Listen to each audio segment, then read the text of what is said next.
Alors, on va changer de sujet à présent. On s'intéresse au bras de fer qui existe entre l'association des magistrats de Guinée et le ministre de la Justice et des Droits de l'Homme, Alphonse Charles-Wright. Hier, une rencontre s'est tenue sous les auspices du premier président de la Cour suprême. Le modérateur de la rencontre, c'était Eric Cham, qui lui-même a été président de cette association. Il est d'ailleurs membre fondateur de l'association des magistrats de Guinée.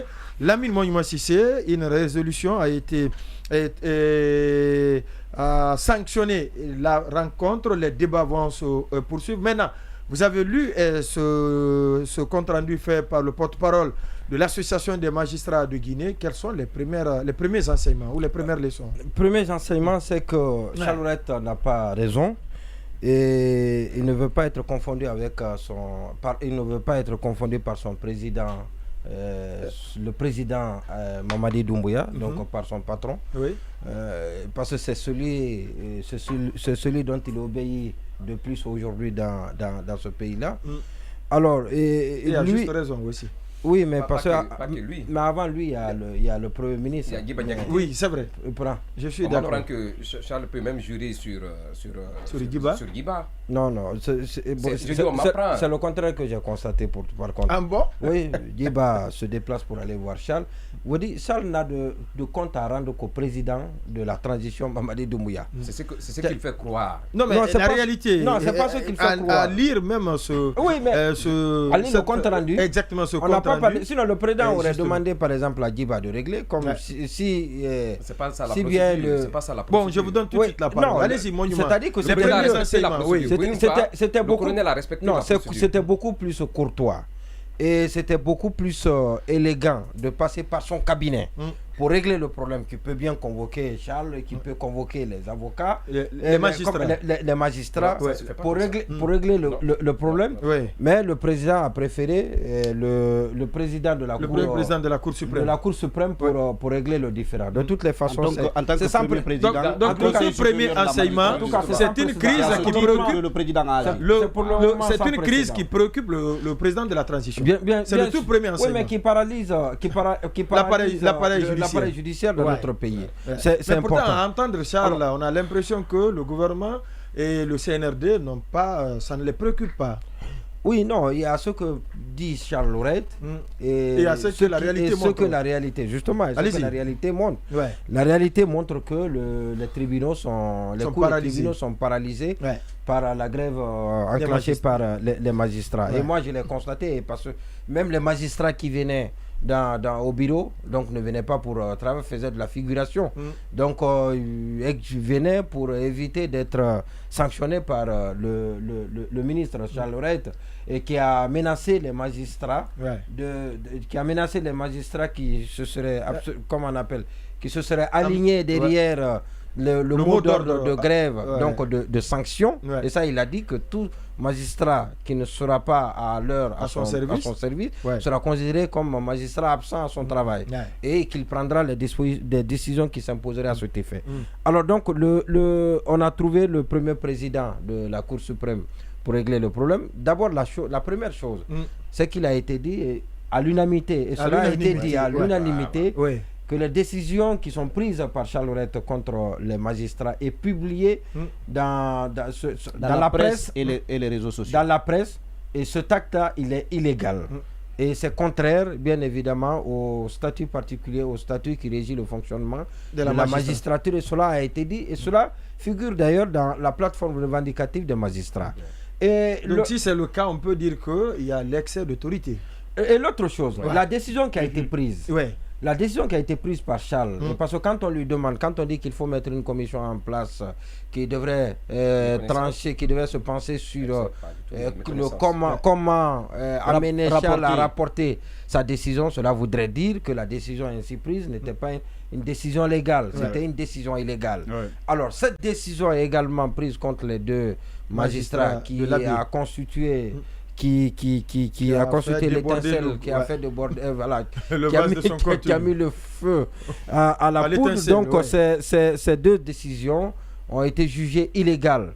Et bien, pour ne pas heurter Charles Wright, il a été dit de mettre une commission en place qui doit aller vers Charles Wright pour lui demander de rapporter sa décision. Alors, s'il ne rapporte pas sa décision, et sûrement une décision va être prise pour l'amener à rapporter la décision, ou l'autorité compétente pourrait rapporter tout simplement la décision.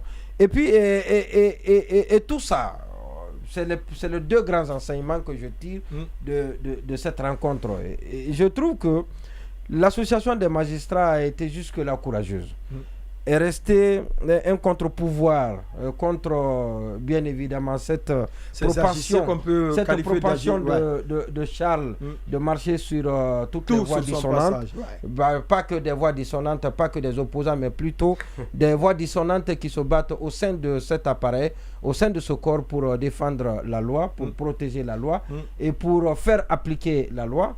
Et donc, Charles Wright, c'est important qu'il ait un contre-pouvoir pour dire non, pour l'arrêter. Et parce que s'il n'y avait pas eu cette association-là, je me demandais qu'est-ce qui pouvait faire arrêter. Ça allait être une notion de rouleau compresseur. Le ministre Charles Wright. Et donc, heureusement, on est tous contents qu'on ait trouvé déjà une solution. Et ce qu'il faut, un début de solution. Un début de solution. Parce que le débrayage reste maintenu. Le débrayage reste maintenu. Mais déjà, ce qui a été fait, et le rapport, parce que il a été, c'est le premier président a dit que c'est sur demande expresse du président de la transition. Alors donc, ce qui a été adopté comme étant décision, ce qui a été pris comme décision, forcément pourrait avoir l'onction, l'appui du président de la transition pour que la décision soit appliquée. Et ce qui veut dire que pas dans tous les cas que le président soit associé à ce qu'on dénonce ici le plus souvent dans notre studio. Et Charles pourrait être à ce jour tenu responsable de beaucoup de pas de clercs qu'on voit dans la justice. De la justice, oui, allez-y, Marwan.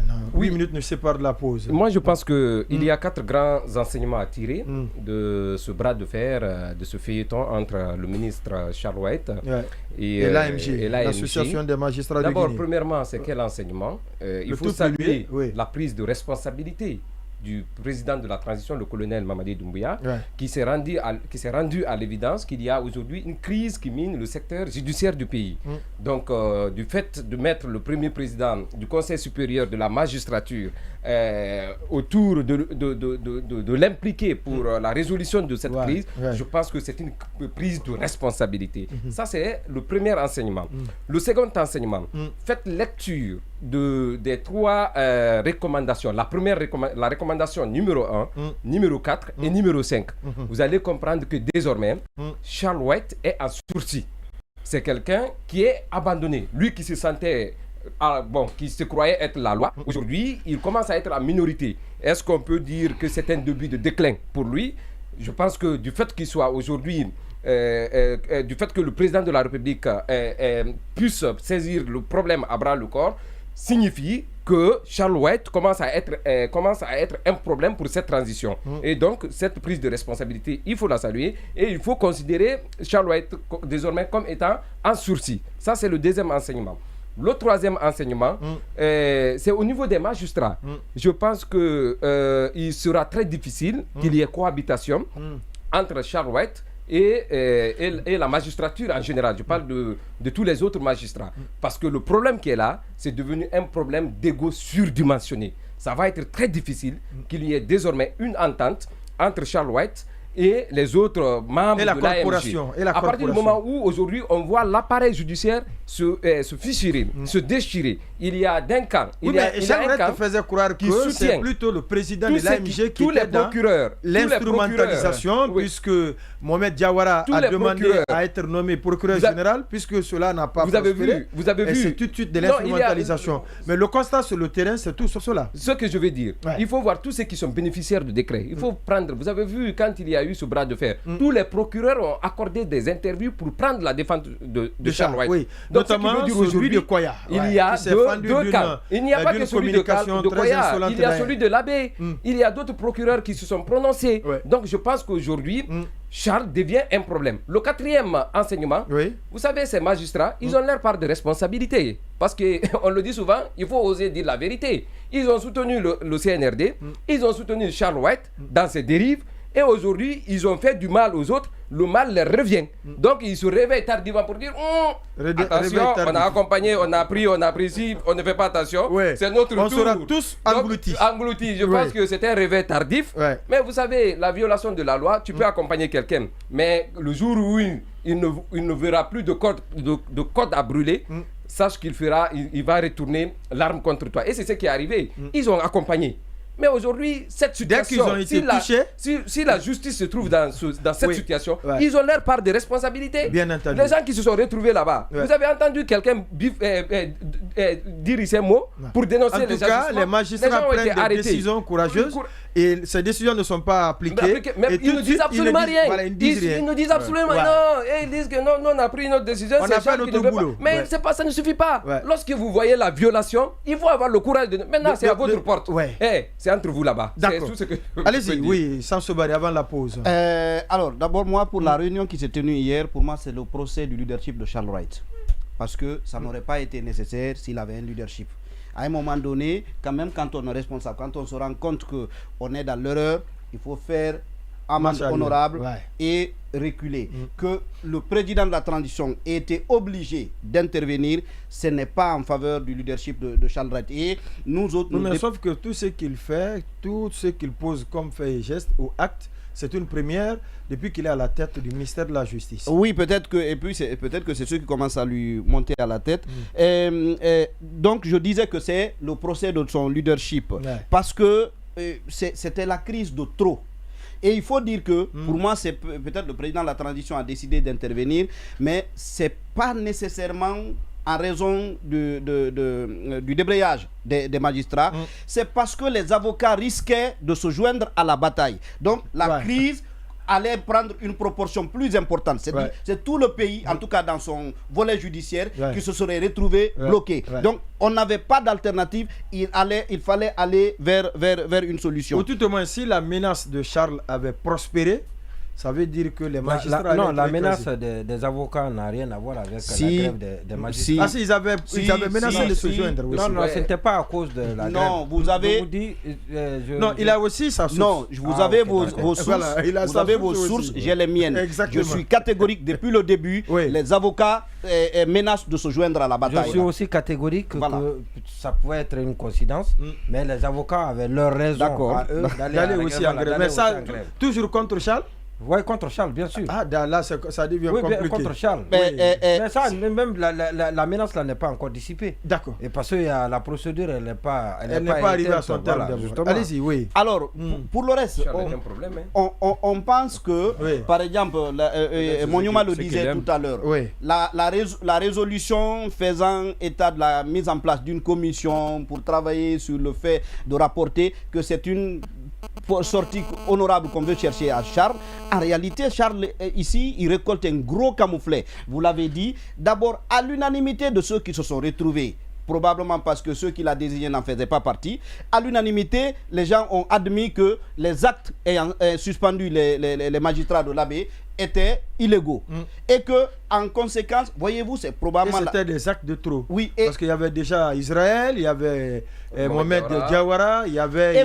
Et vous vous rappelez, à l'issue de son prix là, au Maroc, il était revenu, il avait dit que, en guise de cadeau, il allait lever les suspensions. Cette fois-ci, c'est pas lui qui décide. On le contraint. Célébré à l'international et ne pas être clément dans son pays. Cette fois-ci, on le contraint à rapporter les actes. Autrement, à revenir sur sa décision. Et au plus tard, le lundi prochain. C'est un prix qui ne lui a pas apporté de la paix. Voilà. Parce que... Oui, mais on avait dit cela. Oui, c'est un prix maudit. C'est des prix problématiques. C'est des prix à problème. Et l'arbitrage qui a été fait là... C'est pas le prix qui est problématique, c'est celui qui a eu le prix qui est problématique. D'accord.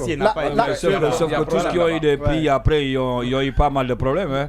On se rappelle de Bobodi, on se rappelle de qui encore, ils sont nombreux. Avoir reçu des prix et qui par la suite ont eu des séries. Non, je disais aussi que c'est un camouflet qu'il vient d'essuyer. Oui.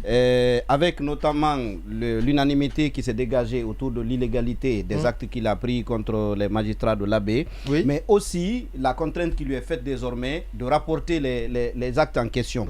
Et en soi, c'est la première fois que un ministre de ce gouvernement, on va dire, est formellement mis en cause. C'est-à-dire, une entité en laquelle on croit. Ça veut dire que tous les magistrats qui se sont réunis hier ont admis, ont reconnu que les actes étaient illégaux. Et vu que le ministre Charles Wright, pratiquement à chacun de ces actes, la question de la légalité ou de l'illégalité se pose, désormais on a la preuve au moins une débauche d'énergie pour convaincre l'opinion de la légalité de tous les actes qu'il pose. Donc ça veut dire que peut-être que d'autres actes qu'il a pris n'étaient pas dénués de reproches. Et ça en soi, pour moi, en termes d'autorité, en termes d'image, quelle que soit l'enveloppe dans laquelle on va mettre la solution là, son image et son autorité vont certainement en prendre un coup. Et puis l'autre enseignement, moi, que je tire de ça, c'est la nécessité du contre-pouvoir. Parce que dans ce pays, on a tendance à criminaliser la contestation, l'opposition. Là, par exemple, si ces magistrats-là ne s'étaient pas opposés à ça, donc un acte illégal aurait pu avoir effet, aurait pu par exemple empêcher les magistrats d'exercer. La sanction, peut-être qu'à un moment donné, la sanction aurait pu se muer en une sorte de limogeage des magistrats et peut-être leur remplacement. Donc, encore une fois, ça allait être d'autres victimes de trop. Exactement. Ça allait allonger et probablement la liste des victimes. Et même s'il n'avait pas été arrêté par ça, Charles aurait pu poursuivre. On peut imaginer qu'à partir de l'instant, s'il demeure encore dans le gouvernement, il devrait faire de plus en plus attention. Et la dernière chose, c'est une question que je pose. Vous savez que, disons, à ceux qui essaient de... À l'opinion. Non, à ceux qui sont impliqués dans la résolution de la crise. Parce qu'il y a un aspect dont on ne parle pas, c'est la dame Asmaou. Parce que tout cela est arrivé à la suite de la condamnation de cette dame dans un litige foncier à l'Abbé. Et selon les informations, donc par l'intervention ou de Charles Wright ou de certains de ses proches, la dame qui devait purger 2 mois avait été sortie de détention. Aujourd'hui, on dit que les actes qu'il avait pris était dicté par le fait que la décision de la condamnant était infondée. Si on lui dit que les actes qu'il a pris étaient illégaux, est-ce que de facto, ça ne veut pas dire que le juge avait raison? Que fait-on de la dame qui avait été sortie de prison entre-temps? Ça fait partie des actes ce n'est même pas normal. Ce qu'il a fait est illégal. Parce qu'il y a des voies de recours, comme l'ont dit les magistrats. Si la dame, elle n'est pas, à moins que la faute soit trop grave, et qu'on puisse avoir un lien avec, bien évidemment, avec le comportement du magistrat. Et même ça. Il y a une procédure à suivre, même ça aussi. Avec le Conseil supérieur de la magistrature. Donc, allez-y. Comme le dit un adage, des fois, quand vous dansez avec un aveugle, il faut le piétiner pour qu'il sache qu'il n'est pas seul sur le ring, sur la piste. Et c'est ce qui est arrivé justement entre Charles Wright et l'association des magistrats. Il faudrait qu'il y ait une structure comme cette association pour dire à Charles Wright, arrête. Il faut qu'à un moment donné, qu'il sache que le pouvoir doit arrêter le pouvoir. Oui, bien sûr, il est ministre de la Justice. Je pense qu'à ce stade, il a battu le record, même s'il y en a eu, de par le passé avec les autres ministres de la Justice. Je ne sais pas, certainement, il y en a eu. Mais si c'est le cas, je me dis qu'il a battu le record. En combien de temps, combien de magistrats ont été suspendus, ont été sanctionnés par le ministre Charles Wright? Ça joue même sur le fonctionnement de l'appareil judiciaire, comme nous l'avons dit.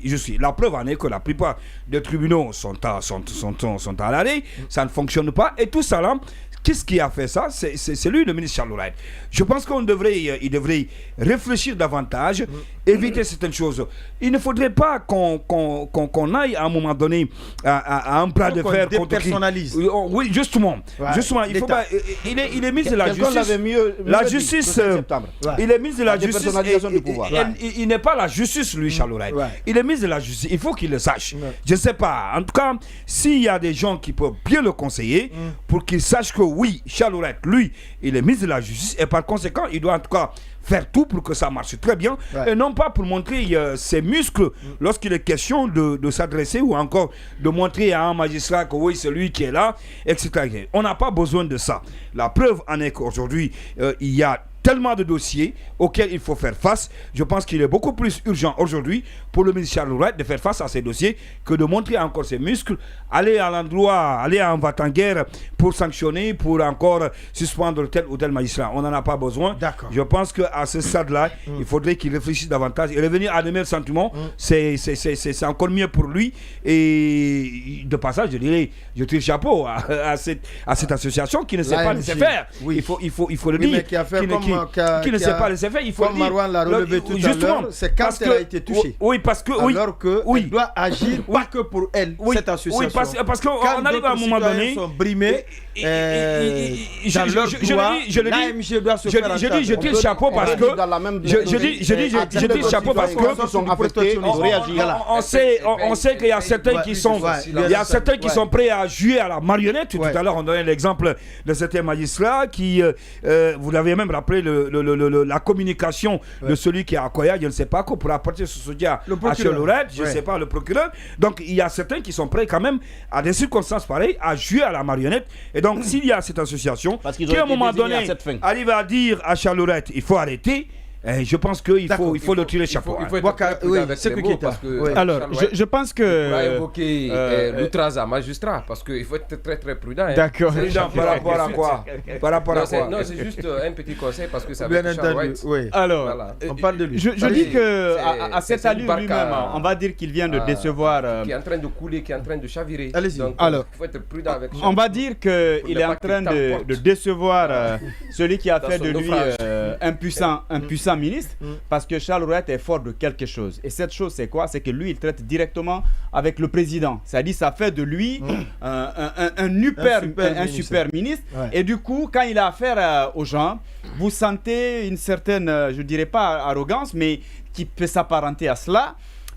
Cette situation, si ce n'est pas parce qu'il s'est entêté, il aurait pu gérer ça de la plus belle manière. Ouais. Il n'avait pas besoin d'aller à un bras de fer et même avec des menaces pour dire que voilà, c'est de la rébellion, c'est du sabotage, tous ceux qui agiront vont être traités comme ci, comme cela. Je pense que c'était pas la bonne manière. Et là, il va même mettre son patron en mauvaise posture parce qu'on ne peut pas nier l'évidence. Si déjà c'est avéré qu'à l'unanimité, ces décisions-là sont illégales, c'est clair que le président n'aura pas d'autre choix que de se plier à ces recommandations faites lors de cette rencontre. C'est que du coup, non seulement complique la collaboration entre Charles Louret et ces magistrats-là, et au-delà, désormais, on comprend que il y a beaucoup de ratés et que tout ce qu'il fait, enfin, il décrit,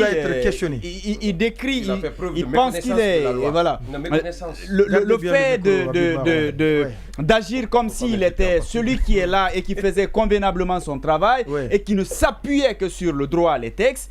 Et là, on vient de nous démontrer que malheureusement, il y a des décisions qui sont carrément passées à côté et il doit l'assumer.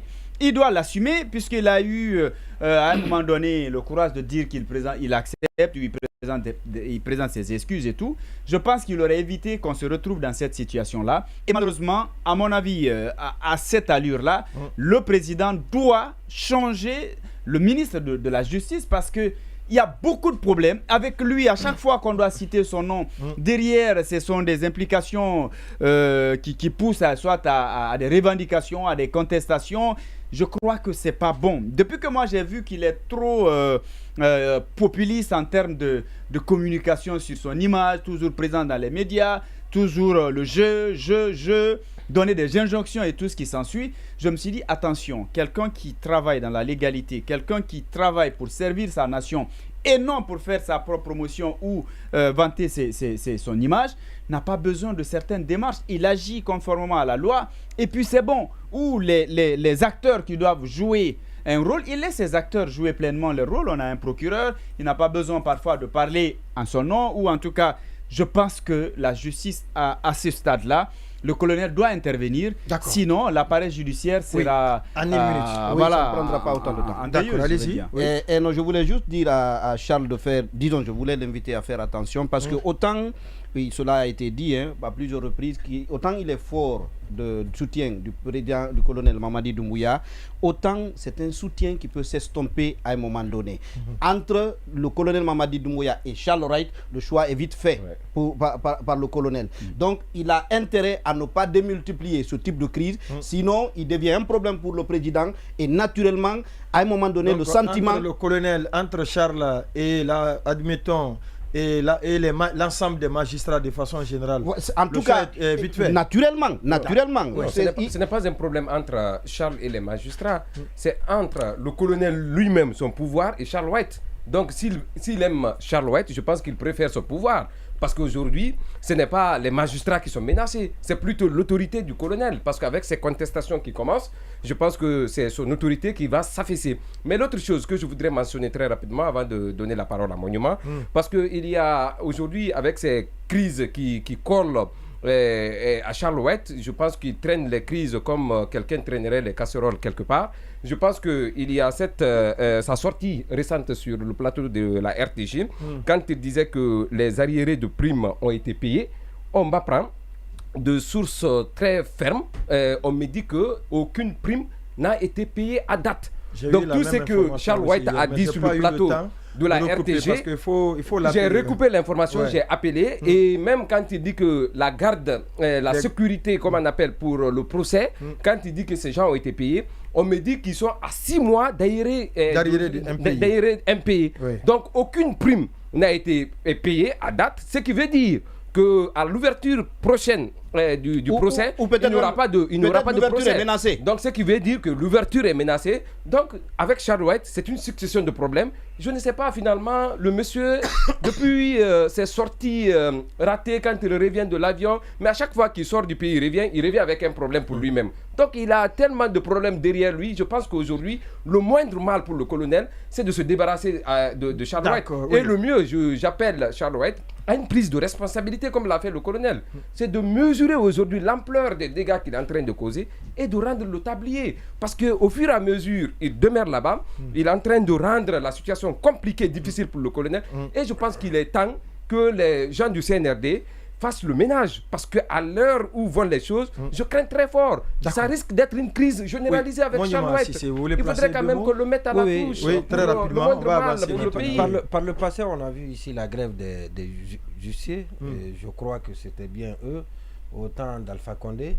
Il y a eu les justiciers pour non-exécution des décisions de justice. Pour non-exécution des décisions de justice. Oui. Et vous avez vu comment cela a été réglé. J'aurais été Charles Wright, je sais que le bras de fer allait durer longtemps, et parce qu'il n'allait reculer pour rien.